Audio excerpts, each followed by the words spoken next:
Hello everyone and welcome back to Lucky15, where I'll be giving you my EachWay predictions for tomorrow's horse racing action. As usual here in the channel, just going to reflect on how today's selections ran. We had three placings out of the four. We started off with Abbey Gray, which was quite a laboured performance in the end.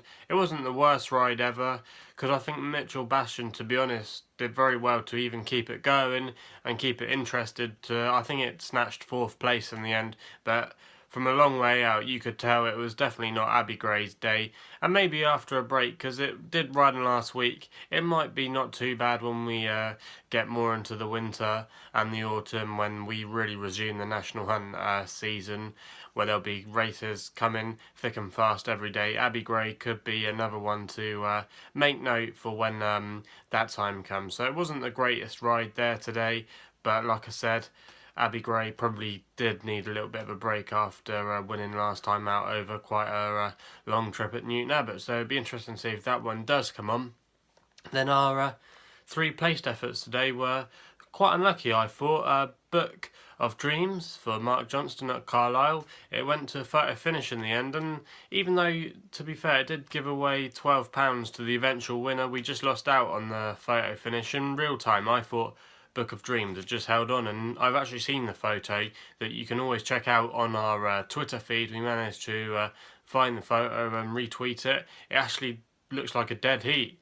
I don't know how they could say that the other horse won that race, but like I said, it came second. Slightly disappointing, but it was given £12 away, and it did run another creditable race. So it'd be interesting to see if Book of Dreams can keep improving and see what it does next time. Maybe it might go down a handicap route. It could be maybe potentially a good horse to keep following. So that wasn't the worst selection you're ever going to see there.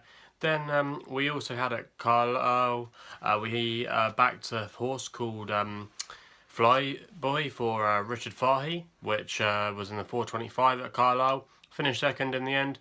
Ran a good race at 6-1, which was our long shot of the day.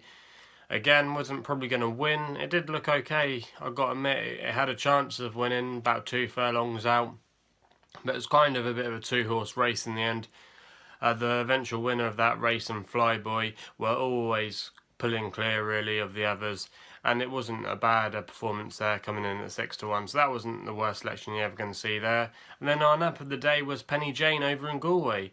Now actually, I've got to say, I'll be a bit critical of maybe Davy Russell, the way that horse was run. I think that horse really needs to be a front runner or go as close to the front early on, because the last few times I have seen that horse run, it has run good, it's seen out the trip, but it's been in the midfield, and by the time it's coming towards the end of the race, it's making up ground all the time to finish on well, to like being the last couple that are like still hanging on with like the leader, but the leader's already been clear the whole way round.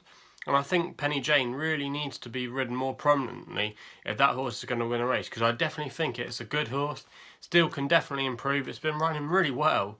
I'd be interested to see how that horse has run in other races. I've got to admit, like, I only watched it last time out at Kilbeggan, and I thought that it could run a good race today, which it did, finishing third place, but I would have liked to have seen it ridden more prominently, and I think that could have been maybe not a bad ride by Davy Russell as such, but he could have done a bit more, in my opinion, to win that race by positioning Penny Jane more towards the front early on and sticking like glue to the eventual front runner. So it'd be interesting to see if they do change tactics next time and if Penny Jane can win a race, because I think that horse can definitely win a race sooner rather than later. I think it's a really nice and progressive horse and could be an interesting one to keep an eye on for future races. So that's how we did today on our EachWay Lucky15. We also did a video which was the second time we've done it now. We did it on Friday and we did it today because I've actually got a lot more time on my hands now, because until the other week I recently gave up my job on Friday to go and do my sports broadcasting journalism course, which starts on Wednesday. I know I've been banging on about it for months now, but I've got a bit more time now, so I can have a look a bit more in depth at some of the horse racing going on. And I just picked a few horses on our Twitter feed uploading a small video about 90 seconds long, just giving you a few horses that I think will run well, called the Loaders Lot. Actually, to be fair, they didn't really run very well today, but that's something I would like to do, and you guys can always follow on there. So if you don't follow us on Twitter, check us out at Lucky15. Anyway, enough of all what's gone on today. We're going to get stuck into tomorrow's horse racing action, which I think is not a bad day, actually. There's a few good meetings on at Yarmouth. Chepstow have got a good card. Newcastle's not got a bad evening card as well. And so has Redcar. Redcar's got not a bad card either. So there's more stronger racing on tomorrow. And we're actually going to start off with my nap for our first selection tomorrow. In the 305, it sits a horse called Intellect, trained by Sir Michael Stout. And Ryan Moore will take the ride tomorrow. Currently 7-2 bookmakers in the 305 at Yarmouth, and I thought this horse could potentially have good claims to win this race tomorrow. It's going to be running on soft ground, and before last time where it really struggled to get the trip at York over a mile and 6 furlongs, it had been running really well, notching up 2 wins on soft ground, which I believe one of them might have been at Yarmouth. But this horse, like I said, well like the conditions tomorrow. Now the main market rival is Godolphin runner for Saeed bin Sur and David Egan tomorrow. High end, which is unbeaten so far. But a few question marks have to be put to that horse tomorrow. It's unproven on the trip and also on the ground as well. It hasn't raced on softish ground yet, so it'd be interesting to see if it can cope with that. But I thought Intellect as well was dropping back to a more comfortable trip. It was dropping back to a mile and 3, and I thought that could definitely play to this horse's strengths as well. Ryan Moore as well has been riding pretty well, I think, in the last month. I was a bit critical of him a couple of months ago where I thought he was going through a rough patch, but he seems to be riding quite well, and I believe it was his birthday today as well. He also won the St Ledger at the weekend on Saturday, and I thought this could be a good move, dropping back the horse tomorrow to a more comfortable trip, and I thought Intellect at 7-2 was a pretty decent horse to take on high end tomorrow, so it'd be interesting to see how that race develops there, and that's going to be my nap for tomorrow. Our second selection tomorrow sees us go actually to like kind of the next race in real time. It takes us over to Chepstow in the 315. Now this one is the favourite at the moment, but I think it's not a bad price favourite. I quite fancy it tomorrow, I've got to be honest. It's called Salt Whistle Bay. Currently 11-4 at bookmakers, trained by Ray Guest, and Oisin Murphy takes the ride tomorrow, who tends to ride well at Chepstow, one of his more prominent tracks that he tends to get winners at.